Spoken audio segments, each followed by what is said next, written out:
In the early 1980s, a quiet neighborhood in Crosby, Texas became the setting of one of America's most disturbing paranormal mysteries. New homes stood neatly in rows, modern, safe, and unremarkable. But beneath the well-manicured lawns of the Newport subdivision lay something ancient and horrifying, an old, forgotten graveyard, where the dead were not at rest. For the residents, their dream homes would soon become a living nightmare.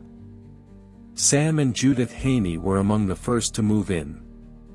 Their excitement turned to dread when they began digging for a swimming pool, and struck something unexpected: old wooden coffins. Authorities revealed the truth. Their home, like many others in the neighborhood, had been built over a 19th-century African-American cemetery. No bodies had been moved. No one had been warned. The land, it seemed, had a memory, and it was waking up. Soon after the discovery, the Haneys began hearing strange sounds at night, whispers rising through the floorboards, distant sobbing that seemed to come from beneath their bed. Judith would awaken to voices murmuring her name, even when she was alone.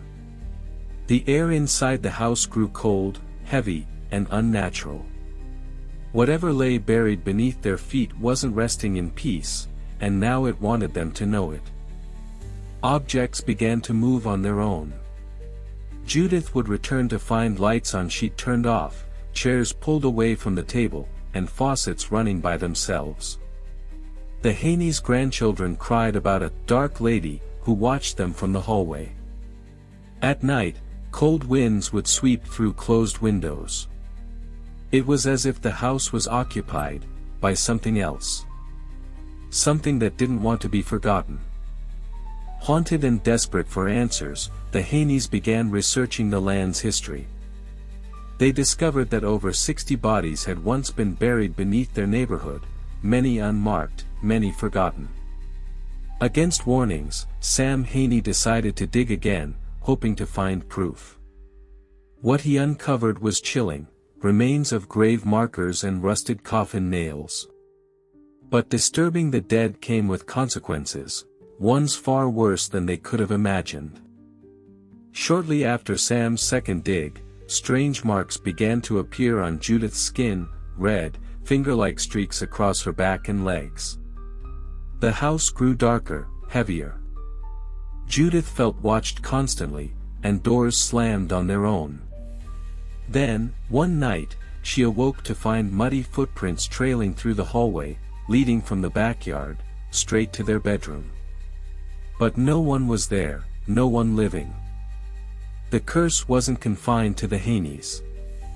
Their neighbors, Ben and Jean Williams, began experiencing the same chilling activity: phantom shadows, sudden illnesses, and whispered voices. Then, without warning, Jean collapsed. Doctors found no cause. She passed days later.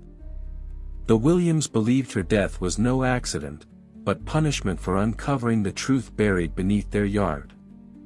After Jean's passing, Ben dug a shallow hole near the spot where strange activity had centered, hoping to uncover more remains.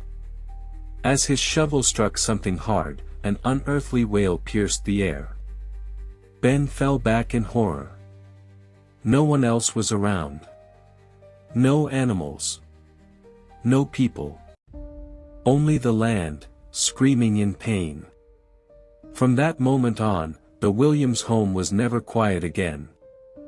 Desperate, the Haneys invited a local medium to investigate. As she walked through the house, she paused at the hallway and whispered, "There are voices, many of them." In a trance, she revealed names: Eliza, Charlie, and Betty, unrecorded but tied to the graveyard's past. The medium warned, the spirits were restless not because they were evil, but because they had been forgotten. And they wanted justice. In 1987, the Haneys filed a lawsuit against the builders for failing to disclose that their home was on a cemetery. They demanded justice, not just for themselves, but for the forgotten souls beneath them. But the court dismissed the case. There was no law protecting the haunted. Their cries were met with silence, disbelief, and ridicule. And so, the dead stayed restless, trapped between the past and the living. The haunting took its toll. Judith, once calm and grounded, began having vivid nightmares, of coffins beneath her bed and eyes staring up through the floor. She stopped sleeping. Her weight dropped. Her voice trembled constantly. One night, she screamed so violently the neighbors called 911. But when help arrived, no intruder was found. Only Judith, sobbing, pointing to the floor, whispering, "They won't leave me alone." One evening, Judith glanced in the hallway mirror, and froze. Her reflection didn't move.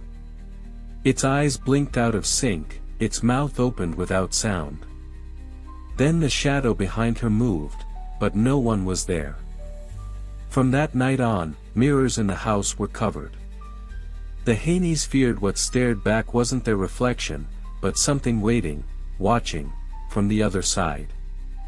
The disturbances grew violent. Cabinets slammed, photographs shattered, and cold air poured from closed vents. One night, Judith awoke to a voice whispering directly into her ear, "Get out." It wasn't angry, it was pleading. The Haneys understood then, the dead weren't trying to harm them. They were trapped, screaming for peace. And the house was a prison made of concrete, history, and forgotten graves. With nothing left to try, the Haneys packed up and fled the home. They left furniture, photos, everything behind. The silence that followed felt like a sigh from the earth itself. But even miles away, Judith would still dream of muddy footprints and soft whispers. You can leave black hope, but it may never leave you. Years later, new families moved in, and the whispers began again. Flickering lights. Cold spots. Shadows crawling across walls. No official records ever acknowledged the cemetery. But the dead don't need documents. They only need memory. And so, the Black Hope curse lingers, beneath the lawns, behind the walls, inside the silence. Waiting. Watching. Never buried deep enough. The Black Hope curse reminds us that the past isn't always buried, and when we disturb what lies beneath, we may awaken more than memory. From whispered names to shadowed mirrors, this was no legend, it was a real nightmare lived by real people. Based on a true story. If this haunted tale chilled you, subscribe to Only True Horror, where true stories are never silent, and never forgotten.